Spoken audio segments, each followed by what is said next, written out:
औज़ु बिल्लाहि मिनश शैतानिर रजीम बिस्मिल्लाहिर रहमानिर रहीम। अस्सलाम वालेकुम वरहमतुल्लाहि वबरकातुहू। दोस्तों, पेश खिदमत है पैसों की टेंशन को खत्म करने वाला, पैसे की टेंशन खत्म करने वाला एक इंतहाई ताकतवर वजीफा।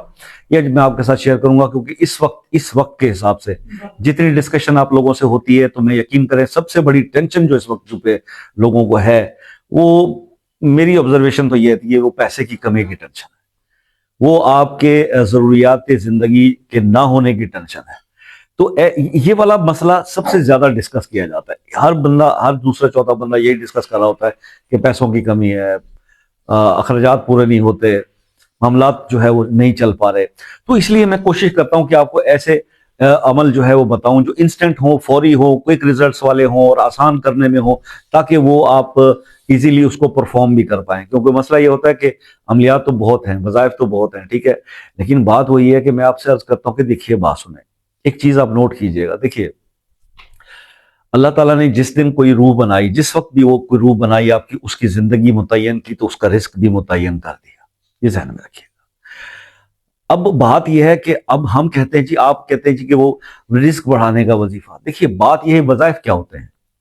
अल्लाह ताला आपसे राजी कब होता है? जब आप अपने फ़राइज़ पूरे करते हैं, जो अल्लाह ने आप पर फ़र्ज़ किए हैं, वो इबादत करते हैं। आपके जो भी आप पे फ़राइज़ हैं, आपकी औलाद की तरबियत है, आपके माँ बाप की जो है वो सारा कुछ जो फ़राइज़ आपके अल्लाह की तरफ से हैं, पांचों अरकान के बाद, तो वो आप करते हैं, अल्लाह आपसे राजी है। उसके बाद आप कुछ इजाफी करते हैं, किसी तस्बीह कोई करते हैं, कोई जिक्र करते हैं, कोई नवाफिल पढ़ते हैं, ये इजाफी इबादत हैं। तो ये मकसद ये होता है कि अल्लाह को राजी किया जाए।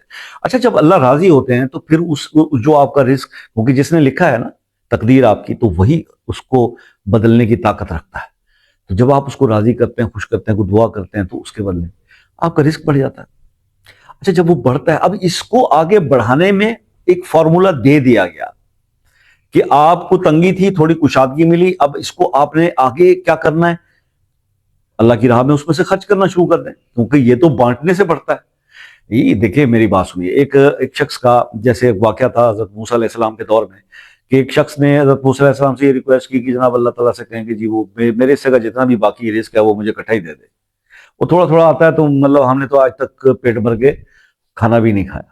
तो क्या हुआ? अल्लाह के नबी थे, अल्लाह के नबी ने दुआ की, मूसा अलैहिस्सलाम ने, अल्लाह पाक ने वो कबूल की, और वो उस शख्स का जो है वो घर सहन भर गया, अनाज से, सब चीज़ों से, खाने पीने की। तो उसका जो भी रिस्क था उसको मिल गया। तो फिर क्या हुआ? वो कितना खा सकता था? जो उन्होंने, वो कब कब के भूखे थे, जो उन्होंने जो पहनना था, जो खाना था, जो खा लिया, जो बच गया, वो तो आपने कहा ये खराब हो जाएगा, उसने वो अपने इलाके में सबको बांट दिया।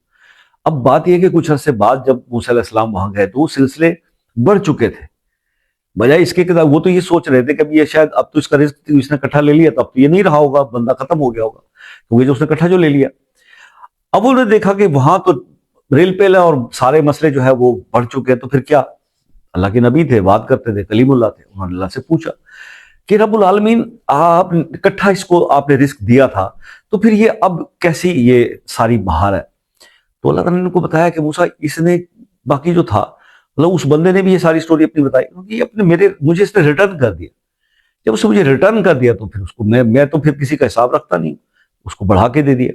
तो अब ये मामला फिर क्या हुआ? जब रिस्क बढ़ा तो फिर ऑब्वियसली उसकी लाइफ भी बढ़ गई। तो डीड्स जो है, आपके गुड डीड्स जो होते हैं, जैसे कि अब ये सिला रहमी का मामला है, तो ये तो इस पे हदीस मौजूद है कि जो अगर आप सिला रहमी करते हैं, कता रहमी को से दूर जाते हैं, मतलब कोई आपसे नाराज है, आप उसको मना लेते हैं, तो फिर क्या होता है? उस बंदे की उम्र में बरकत आता है। ये उम्र बढ़ाते हैं, ये जो अमल है, इससे उम्र बढ़ती है। तो भाई ये चीजें हैं हमारे दीन में, तो बड़ी सिंपल सी बात, खैर लंबी हो गई, आपको अमल बता देता हूं। दिन में किसी भी टाइम, ठीक है, ये 11 दिन ये अमल कर लें, आप 300 बार ये पढ़ लें, सुबहान अल्लाह व बिहम्दिही, सुबहान अल्लाहिल अजीम व बिहम्दिही, अस्तगफिरुल्लाह, या समदो या अजीजो। देखिए, ये सुबहान अल्लाह व बिहम्दिही, सुबहान अल्लाहिल अजीम व बिहम्दिही, अस्तगफिरुल्लाह, ये तो पढ़ने का फजर की नमाज के बाद एक तस्बीह, इस पे हदीस मौजूद है। इसके साथ आपने इजाफी तौर पर दो चीजें ऐड कर दी, अल्लाह के दो नाम, या समदो या अजीजो, और इसको 300 टाइम्स। बेटर यह है कि फजर के बाद कर लें। अच्छा, अव्वल आखिर सिर्फ 3 बार दुरूद इब्राहिमी पढ़ना है। आप इसको फजर के टाइम कर लें, असर के टाइम कर लें, या इशा की नमाज के बाद कर लें, कोई एक टाइम रख लें और इसको 300 बार पढ़ें। इस तरतीब से रखें और इसको 11 दिन कम से कम आप करें, तो आप देखेंगे کہ پیسے کی ٹینشن جو ہے وہ آپ کی ختم ہو جائے گی. اللہ تعالیٰ آپ کو مالا مال کر دیں گے، رزق کے آپ کے وسائل بڑھ جائیں گے. آپ کو اپنی ایفرٹس جو آپ رزق کمانے کے بارے میں کرتے ہیں نا، اس کے رزلٹ بیٹر ملنا شروع ہو جائیں گے، بہتری آنا شروع ہو جائے گی. تو اللہ تعالیٰ ہر کسی کی، میں تو دعا کرتا ہوں، پریشانی جو مالی پریشانی ہے اس کو دور فرمائے، تاکہ انسان اپنی زندگی میں جو ہے، یہ سب سے بڑا اس وقت المیہ ہے نا، کہ وہ بہت وزنی پاؤں ہو جاتے ہیں گھر جاتے ہوئے، جب پہ جیب میں پیسے بھی نہ ہو اور فیملی ویٹ کر رہی ہو ایکسپینسز کے لیے. یہ فیلنگ، اس فیلنگ کو کوئی باپ ہی سمجھ سکتا ہے. اللہ تعالیٰ سب پر رحم کرے. بہرحال جناب، اجازت کے لیے ویڈیو کو لائک کمنٹ شیئر کر دیں، چینل کو سبسکرائب کر دیں، اور اگر اپنی کسی بھی مسئلے کے لیے خصوصی دعاؤں میں شامل ہونا چاہتے ہیں تو اپنا مسئلہ کمنٹ میں اپنے نام کے ساتھ لکھ دیجئے، انشاءاللہ دعا کریں گے آپ کے لیے. اور مسئلہ اگر پرسنل ہے، کوئی بات ایسی ہے جو سب کے سامنے ڈسکس نہیں ہو سکتی، دین آپ جو ہے واٹس ایپ پہ رابطہ کر لیں، اور اس پہ تھوڑا سا اسپیسیفک رہیے گا، ٹو دی پوائنٹ جو بھی آپ کا مسئلہ ہوتا ہے، انشاءاللہ پوری رہنمائی آپ کو کریں گے. تو میں ہمیشہ آپ سے یہ کہتا ہوں کہ میری تو دعائیں آپ کے لیے رہتی ہیں کہ اللہ تعالیٰ آپ کو ہر مشکل پریشانی سے محفوظ رکھے. آپ سے بھی دعاؤں کی درخواست رہتی ہے کہ دعاؤں میں اپنے بھائی کو یاد رکھا کیجئے. تو زندگی رہی تو انشاءاللہ پھر نیکسٹ کسی ویڈیو میں ملاقات ہوگی، تب تک کے لیے اجازت دیجیے. اللہ حافظ.